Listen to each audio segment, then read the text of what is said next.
Thomas Soto. Avec un autre type de stentor à présent. Axel de Tarlet pour le Zoom Eco. Bonjour Axel. Bonjour Thomas. On connaissait les déserts médicaux. Vous nous parlez ce matin des déserts à carburant. Parce que c'est vrai, il devient de plus en plus difficile de trouver une station-service quand on roule, et spécialement dans les zones rurales. Exactement, le journal Les Échos a mené l'enquête. Alors dans les départements du Cantal, Lozère, Hautes-Alpes, Meuse, Ardennes, on ne compte plus que 20 à 50 stations-service. Et ce ne sont là que quelques exemples. Dans un tiers des départements français, il faut maintenant rouler entre 15 et 38 minutes pour trouver une station essence. Mais alors que s'est-il passé? Pourquoi tant de stations ont disparu?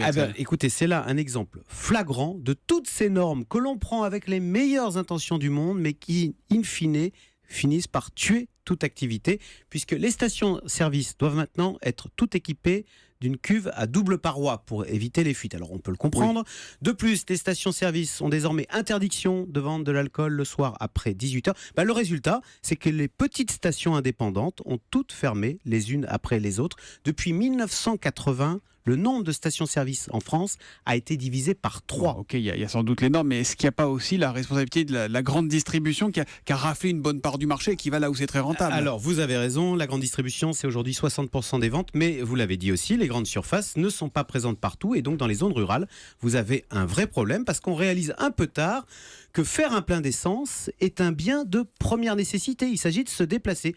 Du coup, que se passe-t-il?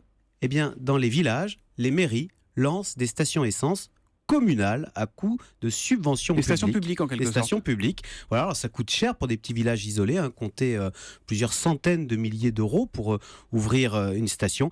Tout cela fait quand même penser, Thomas, à cette phrase de Ronald Reagan qui voulait dénoncer la bureaucratie. Il avait dit, si quelque chose bouge, taxez-le.